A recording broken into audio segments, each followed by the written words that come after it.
ભગવાનના દર્શન કરી રહેલા વૃદ્ધ પર ક્રેન ફરી વળી। રોંગ સાઈડ પર ઊભા રહી દર્શન કરી રહ્યા હતા વૃદ્ધ। હાથ જોડી મંદિરના દર્શન કરતા વૃદ્ધ પર પૈડા ફરી વળ્યા। હૃદયને હચમચાવી નાખતો આ બનાવ સીસીટીવીમાં પણ કેદ થયો છે। કચ્છના મુન્દ્રામાં જૂના બંદર રોડ પરનો આ બનાવ છે। રોકડિયા હનુમાન મંદિર પાસે સાંજે આ અકસ્માત થયો। અકસ્માતમાં વૃદ્ધનું સ્થળ પર જ મૃત્યુ થઈ ગયું। અકસ્માત બાદ ચાલક ક્રેન લઈને સ્થળ પરથી ફરાર થઈ ગયો। આ બનાવ બાદ સ્થાનિકોમાં ભારે રોષ ફેલાયો છે। હાઇડ્રો જેવા ક્રેનના ચાલકો બેફામ બનતા સ્થાનિકોએ ચક્કાજામ કરીને દેખાવો કર્યા।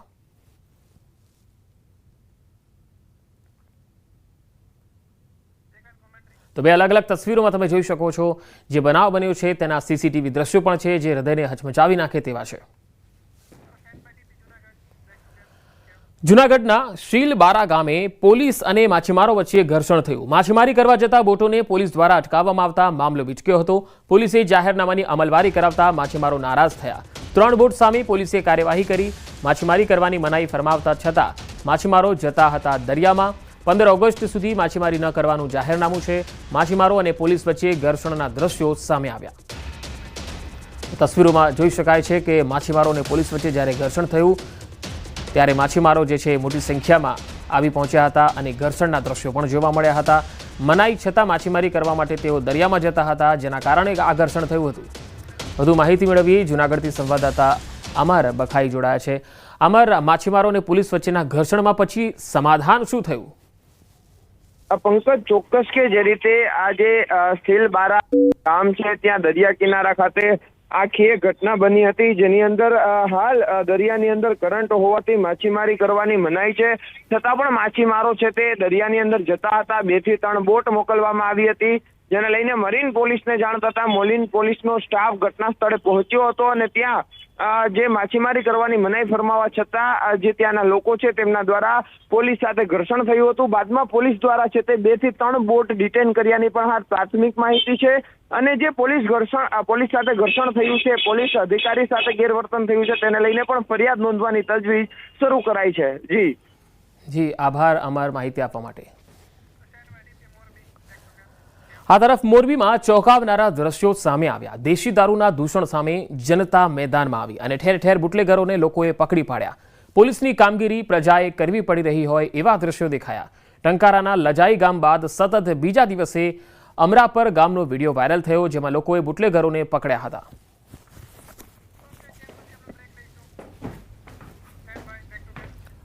વધુ સમાચારો પર નજર કરીશું। હાલ રોકાઈશું એક વિરામ માટે।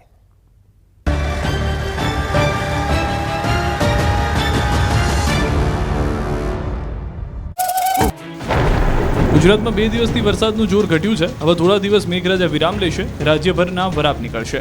હવામાન વિભાગે આગાહી કરી છે કે હવે 7 દિવસ સુધી ભારે વરસાદ પડે તેવી કોઈ સિસ્ટમ નથી, એટલે રાજ્યભરમાં છૂટો છવાયો ઝાપટારૂપી વરસાદ પડશે। થંડરસ્ટોર્મ એક્ટિવિટીના કારણે સામાન્યથી મધ્યમ વરસાદ પડી શકે। અમદાવાદમાં સામાન્યથી મધ્યમ વરસાદ પડી શકે। 30 जुलाई से लेकर 5 अगस्त तक हल्का से मध्यम बारिश होने का संभावना है अनेक स्थानों में राज्य में, और जो आज कोई भारी वर्षा का वार्निंग नहीं दिया गया है। ઉપરવાસમાં ભારે વરસાદના પગલે દાહોદના અદલવાડા ડેમમાં પાણીની વિપુલ પ્રમાણમાં આવક થઈ હતી। ધાનપુર પંથકમાં ભારે વરસાદને કારણે અદલવાડા ડેમ ઓવરફ્લો થયો। ડેમ ઓવરફ્લો થતાં નયનરમ્ય દ્રશ્યો સર્જાયા। વધારાનું પાણી નળીશ્વર નદીમાં છોડાશે। તો મહીસાગર જિલ્લાના કડાણા ડેમમાં ઉપરવાસમાંથી સતત પાણીની આવકના પગલે ડેમ 60% જેટલો ભરાયો છે।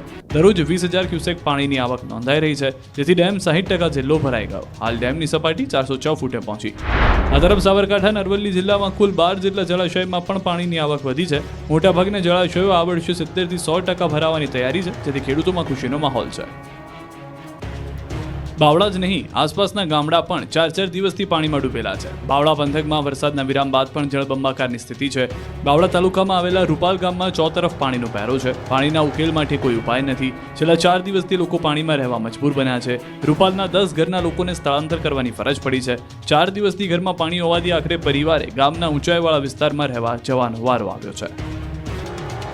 બનાસકાંઠામાં પડેલા વરસાદે ઠેર ઠેર પાણી કરી દીધું છે। ડીસાના ધામમાં, વરણ, જેનાલ, લક્ષ્મીપુરા, પેછડાલ સહિતના ગામોમાં પાણી ભરાયા હતા। 3 દિવસ પહેલા પડેલા વરસાદને પાણી હજુ પણ ઓસર્યા નથી। જેનાલ ગામે હજુ પણ ખેતરોમાં ખેડસમમાં પાણી ભરાયેલા છે। જેનાલ ગામથી નાની ગામને જોડતા માર્ગ પર રેલવે અંડરપાસમાં ગળાડૂબ ભરાયેલા પાણીને હજુ સુધી નિકાલ કરાયો નથી। જેના કારણે નાણી અને જેનાલ ગામ વચ્ચેનો સંપર્ક પણ તૂટ્યો છે. આ નાળાની એક તરફ જેનાલ ગામ આવેલું છે અને બીજી તરફ દેવશ્રી, સોલંકી વાસ પ્રાથમિક શાળા અને નાણી ગામને જોડતો માર્ગ છે. ગરનાળામાં પાણી ભરાઈ જતા લોકો એક તરફનું પોતાનું વાહન મૂકી રેલવે ટ્રેક ક્રોસ કરી બીજી તરફ જવા મજબૂર બન્યા છે, તો દેવસરી ગામના લોકો ચાલીને જવા મજબૂર બન્યા છે.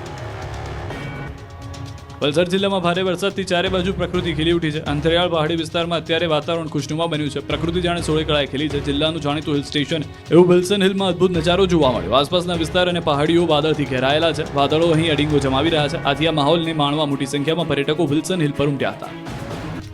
આમ તો ડાંગર માટે પાણી હોવું જરૂરી છે, પરંતુ આ વખતે એવો તો ધોધમાર વરસાદ ખાબક્યો કે પાણી એ જ ડાંગરનો પાક બરબાદ કરી નાખ્યો.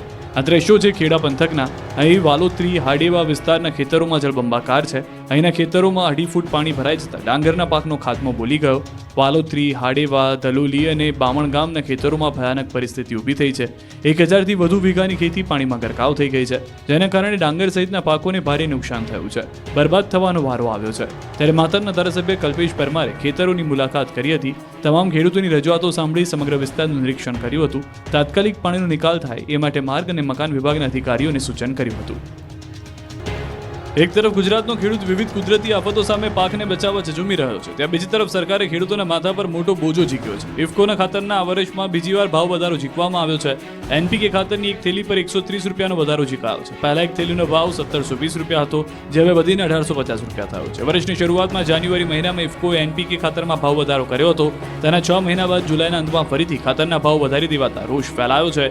આ ભાવ વધારાથી ખેડૂતો દેવાદાર બની જશે. ત્યારે દક્ષિણ ગુજરાતના ખેડૂત અગ્રણી જયેશભાઈ પટેલની સબસિડી આપવા માટે રજૂઆત છે. યુરિયા ખાતરની જેમ પણ સબસિડી આપવામાં આવે તેવી માંગ છે. તો આ મુદ્દે કોંગ્રેસના પ્રદેશ પ્રમુખ અમિત ચાવડાએ સરકાર પર પ્રહાર કર્યા. ખાતર હોય, બિયારણ હોય, પાણી હોય, વીજળી હોય, બધું જ મોંઘું થયું છે. થરાદમાં જરૂરિયાત સમયે જ ખાતરની તંગી સર્જાય છે. ખેડૂતોને હાલ ખાતરની તાતી જરૂરિયાત છે, ત્યારે જ અહીં ખાતરની તંગી સર્જાય છે. ખેડૂતો ખાતર ખરીદવા માટે સવારથી જ ડેપોની બહાર ઊભા રહી જાય છે, લાઈન લગાવે છે. થરાદ તાલુકા સંઘના ડેપો ઉપર ખાતર લેવા રીતસરની પડાપડી થાય છે, પણ જ્યારે વારો આવે ત્યારે માંડ 1-2 થેલી જ ખાતર મળે છે, જેથી ખેડૂતોને દુઃખી થઈને ઘરે પરત ફરવું પડે છે. થરાદના લગભગ ગામડાઓમાંથી ખેડૂતોને દરરોજ ધક્કા થાય છે. અમરેલીના રાજુલાના પીપાવાવ પોર્ટ દ્વારા મહીપરી યોજનાની પાઇપલાઇનમાં મીટર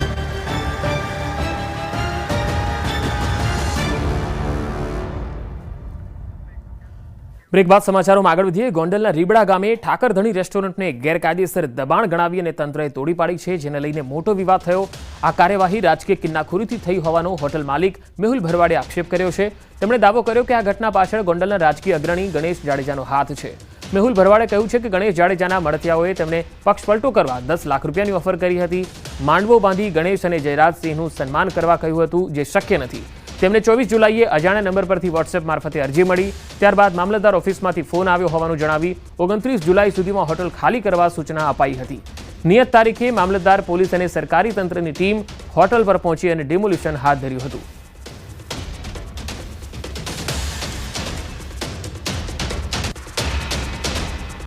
મારે અથવા ગણેશને કાંઈ લેવા દેવા નહોતા, એ છતાંય ગામના જે 4-5 મળતિયા મળી આ લોકો કાન ભરેલા, કે જે કાન અમે એને ઓળખતા પણ નહોતા. અને પૈસાની એક ઓફર મને 10 લાખ રૂપિયા આપવામાં આવી હતી એના મળતિયા દ્વારા, કે તું રીબડા ગામની અંદર તારા માંડવો કર એક તું, અને એમાં ગણેશભાઈને તું બોલાવી કે અને જયરાજસિંહને બોલાવ, તું એનું સન્માન કર.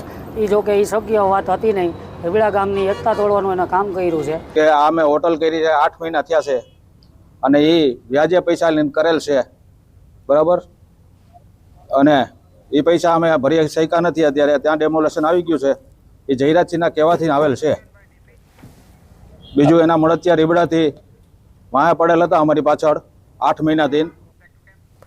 યાત્રાધામ દ્વારકામાં ફરી એકવાર તંત્રનું બુલડોઝર ફર્યું. ગુનાહિત પ્રવૃત્તિ કરતા લોકોના મકાન પર બુલડોઝર ફરી વળ્યું. રૂપેણ બંદર પર રહેતા ગંભીર ગુના સાથે સંકળાયેલ લોકોના ઘર પર બુલડોઝર ફેરવાયું. પોલીસના ચુસ્ત બંદોબસ્ત સાથે દબાણ દૂર કરાયા. મામલતદારની ટીમ સાથે રહી ડિમોલિશન હાથ ધરાયું. આ દબાણમાં 770 ચોરસ મીટર જેટલી જમીન ખુલ્લી કરવામાં આવી. દબાણ કેસની સંપૂર્ણ વિધિ કર્યા બાદ પણ તેમને 3 દિવસની તેમનો ઘરનો માલસામાન કાઢી લેવાની આખરી નોટિસ આપ્યા બાદ આજરોજ તેમનું ડિમોલિશન કરવામાં આવેલ છે. દ્વારકા પોલીસ સ્ટેશન વિસ્તારમાં ગેરકાયદેસર જે દબાણ કરેલા હતા તે ગુનાહિત ઇતિહાસ ધરાવતા 4 ઈસમોના ગેરકાયદેસર જે અધિકૃત કરેલું હતું તેમના મકાનોને દૂર કરવામાં આવી રહેલ છે. સરસ મજાની નોકરી કરતો શિક્ષક બની ગયો બાટલા ચોર. જામનગર જિલ્લાની આંગણવાડીઓમાંથી છેલ્લા 6 મહિનામાં રાધણ ગેસના 11 બાટલાની ચોરી થઈ. એની તપાસ લોકલ ક્રાઇમ બ્રાન્ચે ખંભાળિયાના સસ્પેન્ડેડ શિક્ષકને ઝડપી અને ગુનાઓનો ભેદ ઉકેલી નાખ્યો. તેમણે જામનગરની ઉપરાંત દેવભૂમિ, દ્વારકા અને પોરબંદરની આંગણવાડીઓમાંથી રાધણ ગેસના બાટલાની ચોરી કરી હોવાનું પણ સામે આવ્યું છે. આ સસ્પેન્ડ શિક્ષકે ચોરી કરેલ બાટલા ઉપરાંત બાઇક, મોબાઈલ પોલીસે કબજે કર્યા છે. પૂછપરછમાં તેણે છેલ્લા 6 મહિનામાં જિલ્લામાં 11, દ્વારકા જિલ્લામાં 10 અને પોરબંદર જિલ્લામાં 5 આંગણવાડી મળી કુલ 26 આંગણવાડીમાંથી રાધણ ગેસના બાટલા ચોર્યા હોવાની કબૂલાત કરી. एक आरोपी कांति भाई नकुम, इसको अरेस्ट किया गया है. ये जो आरोपी है कांतिलाल मकुम, ये जाम खंबालिया के तालुका कोटा गांव की प्राथमिक शाला में एक सस्पेंडेड टीचर है.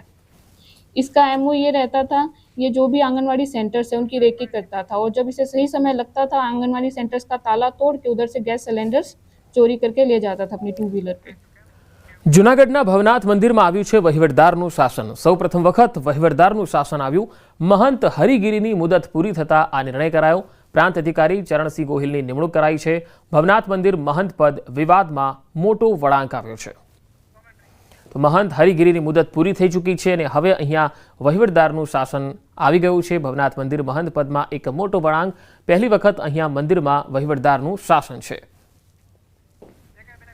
તો જૂનાગઢમાં જે આ મંદિર છે એ પહેલેથી જ વિવાદમાં રહ્યું હતું, કારણ કે ભવનાથ મંદિરમાં વહીવટ કોણ કરે તેને લઈને સંતો વચ્ચેનો જે વિવાદ હતો, ગાદીને લઈને વિવાદ હતો, એ ચરમસીમા પર હતો.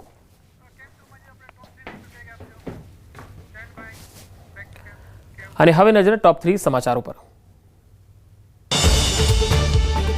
જૂનાગઢમાં